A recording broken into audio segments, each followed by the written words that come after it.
Okay, today we are talking about interviewer tips. So you being the interviewer, perhaps you've got some face-to-face interviews coming up for a new role, and you've got a whole bunch of different candidates that you've got to interview. You have ideally got an interview guide or an interview template with a set of questions that is going to help you stay consistent and structured and as objective as you possibly can throughout the interview. So if you don't have that guide, that would be the first thing that I would make sure that you've got. You can download an example one within the Spark portal. So the reason why that is so important is because we as human beings with emotions and beliefs and experiences, we have lots of inherent cognitive biases inbuilt within us that most of the time we have no idea about. So if you don't have a structure and you don't have a suite of consistent questions, you are much more likely to be impacted by natural bias. Whereas if you have those questions, you've got a structure that you can always come back to that will keep you delivering a consistent style of interviewing, which will mean that you're going to be more fair and equal and objective during the interview process. So you're trying to make something just very human and very kind of emotional at times, trying to make it as scientific and fair as possible so that you can actually judge each candidate according to the criteria that is most important to the role. So that's the first thing, get a structured interview guide. The second thing is remembering that our brains work best when we feel safe. So your job as the interviewer is to welcome that candidate in, with a certain level of warmth and friendliness. Ask them, how their day's been, whether they've got kids, what they did on the weekend, how they found parking. Spend about 5 minutes on that. Just getting them feeling safe and comfortable, because if you can get them into that part of their brain, you're much more likely to see the authentic representation of who they are and how they're likely to show up in real life. The second piece is making sure that before you jump into the interview, that you have actually got a really clear idea of what success looks like for the person that you're looking for, so that you've got a really clear idea of what you're actually looking for before you jump into the interview, because then that will make it so much easier for you to identify the right person during the interview. So this could look like, before the interview, jotting down a couple of notes, answering the question, what would an ideal candidate look like for me? What would success look like in the role for this new person? If they'd been in the role for 6 months, what would they be delivering? What would I be noticing that they have achieved? And just like mapping out a picture of what a successful candidate looks like and what outcomes they would have delivered in the first 6 months. Take notes. Just take notes.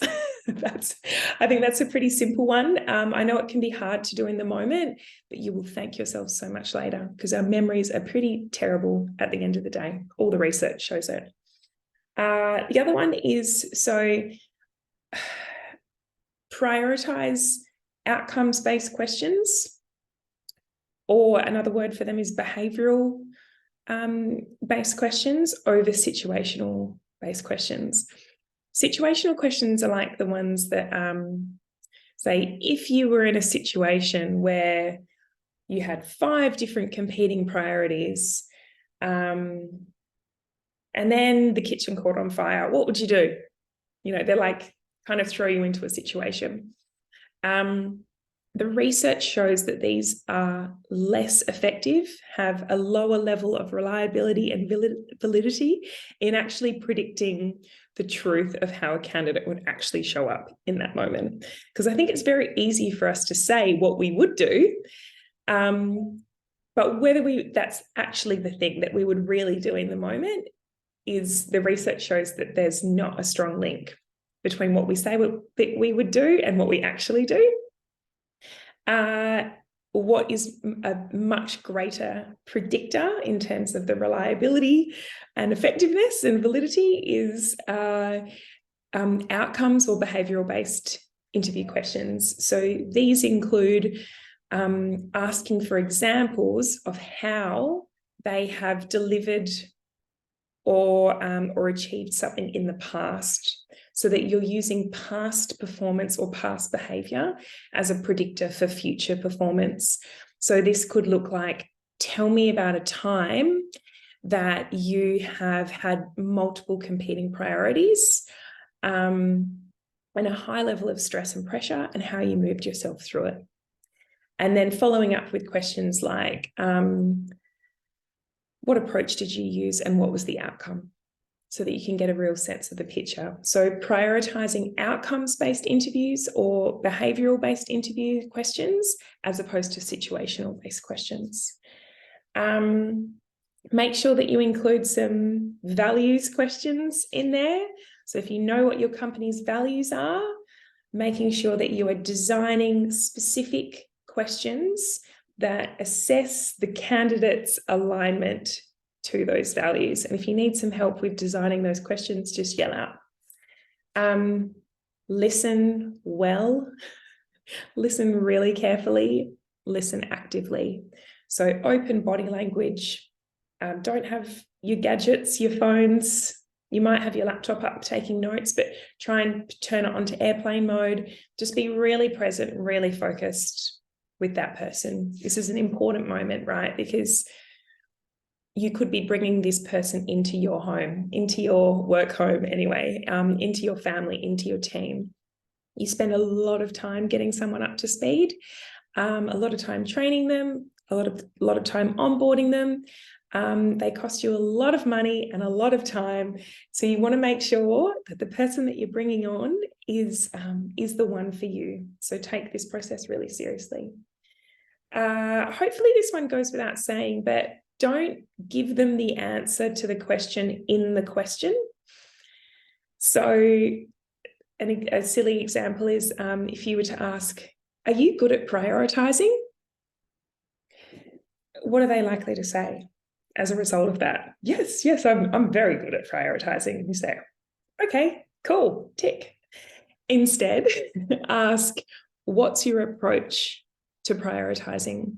Or can you give me an example of a time that you found prioritizing really hard and how you moved yourself through it? That's giving you much more information. And they're actually having to draw on their memory rather than just say what they think you want you to hear. My last tip is I'm not actually a really big fan of rating, like rating out of 5 every single question, unless you are an absolute expert interviewer, because what you will find is that will distract you in the moment. Because if you are trying to rate them in the moment, you're going to be thinking about what to give them rather than focusing on the candidate. And if you're trying to rate them after the interview, that actually doesn't have a high level of effectiveness and validity. Because our memories are not very effective. So if you want to do a rating, you can, but I'm not the biggest fan of it. I would rather just have a really consistent and structured interview, and later on have all the candidates sitting side by side, and you do a sort of a form of analysis and assessment afterwards based on the key areas.